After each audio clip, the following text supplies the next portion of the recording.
Hey everybody, welcome to Obscurities and Miniatures. Just a quick little fun video.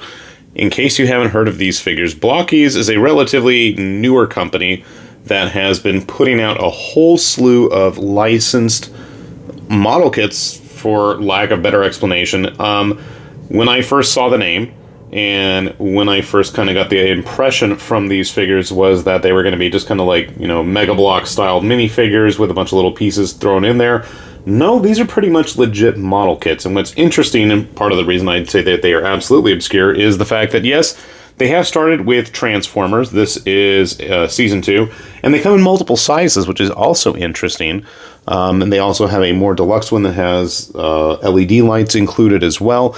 But the company is branching out into a whole bunch of other kits, other genres, other brands, so I was kind of curious, found these the other day with my brother, and being a big Grimlock fan, about the only Transformer that I will legitimately say that I actually really enjoy. Naturally did not end up with him, my brother did, but we've got Starscream here, and I wanted to kind of give you guys an idea. So, right off the bat, I was kind of surprised and impressed to see that this was a actual scale representation of a finished model, which I thought, hey, that's not bad, considering that's a 1/144th Gundam standing right there next to it. And for something that was under 10 bucks that I get to build myself, hey, I'm all here for it. So, this is two separate bags. I just kind of popped them open just to get an idea of what to expect inside. We'll give you guys an idea as well.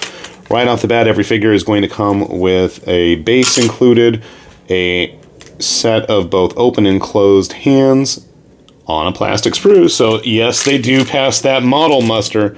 And then a set of joints that you need to build as well. Kind of interesting is they have these reversible little plaques. I believe these are supposed to go on the pegs on the base.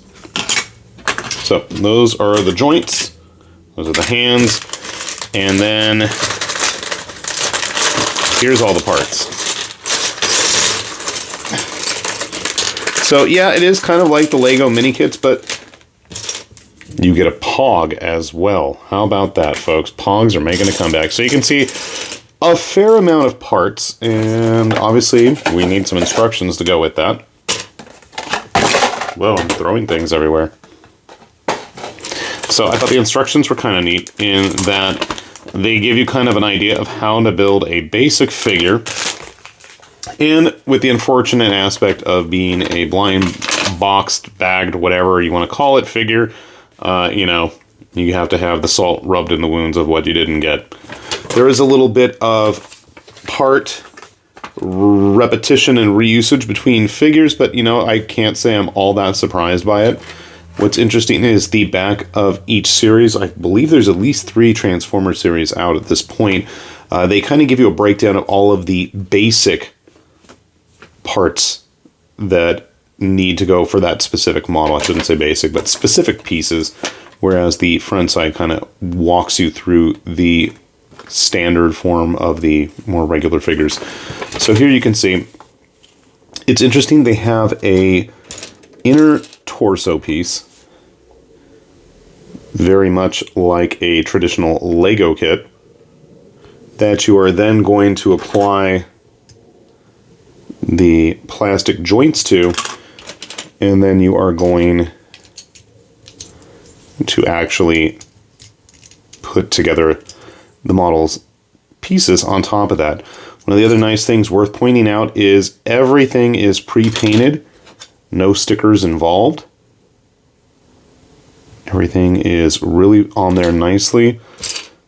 I want to say we've got also the legs was kind of interesting in that they are a 2-part deal here. Kind of put them together like that. We do have the included bits to make a version of Megatron in gun mode for Starscream to hold. Kind of cool. Give me a sec. I'm going to get everything all put together, and we'll show you how it turns out. So sit tight. Alright, Starscream's all put together here. I gotta say, I really enjoyed this. It was a pretty simple build for the most part. I've messed with a couple of these that my brother picked up, and I gotta say, they are nicely design. There's a nice little audible click every time everything snaps into place. Yeah, it is a bit cartoony in its proportions. I do want to point out the fact that pieces are detailed on both sides. Something of a bit of a rarity, I feel like, especially after dealing with Bandai kits forever. You know, I feel like they put all the emphasis on the front and then never on the back. So that is nice to see. I do feel there is a bit of part reusage here, especially with like a lot of the limbs, but you know what? Hey, why not? If it means more figures and it means more unique figures, I'm all for it. And I do like the fact that there's no transformation actually involved with the figures. So when all is said and done, grabbing that 1/144th Gundam, you can see it. Yeah, it's a bit smaller. Obviously, with the base, it's going to be definitely bigger. The 30-minute mission figure here, right here, just about the same size. That's kind of interesting. But in terms of posability, durability, I feel like these are pretty solid. Like, if you wanted to give something like this to a younger child, I would say, you know, especially maybe one that isn't going to necessarily stick everything in its mouth, and you wanted to kind of get them interested in Transformers, they're not bad, and they are at a reasonable price point. And as we see, there's a couple different Ultraman series coming out. They have a set of Kamen Rider. There's Saint Seiya. They've done full-on model kits, which we'll probably talk about in the very near future here. There's just a lot of interesting stuff, and I feel like content-wise, quality-wise, these are pretty solid. Oh, Pokemon. They had Pokemon ones they were making as well.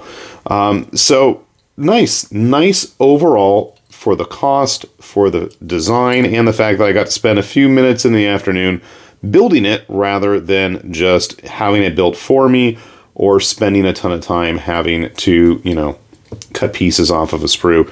Even the stuff that was on the sprue came off relatively easily, so that's always a good sign. And I mean, the joints are really pretty nice. It can keep its poses, you know, get weird with it. And I'm assuming, just based on the designs of them, the fact like we've got these universal plugs on the arms there, you could probably kit bash your own figures to your heart's content if you end up with a bunch of duplicates, especially of figures that maybe you're not necessarily interested in. I think the only big challenge is going to be regularly finding them. You know, we went to a specialty shop that specializes in carrying, you know, Gundam imports, that kind of stuff. Those aren't always necessarily the most easily accessible for everybody. And, you know, unfortunately, when you're online, you do get price gouged. And I know just due to the nature of these being blind boxed, if there's specific ones you're looking for or the most interesting, you know, chase figures, you're going to be paying for those. So something to keep in mind. Like, I know this set had a fire-breathing dinosaur Grimlock as the chase figure, and I want to say those were going for something like, shoot, $30-40 already online some places. So that was kind of dismaying to see.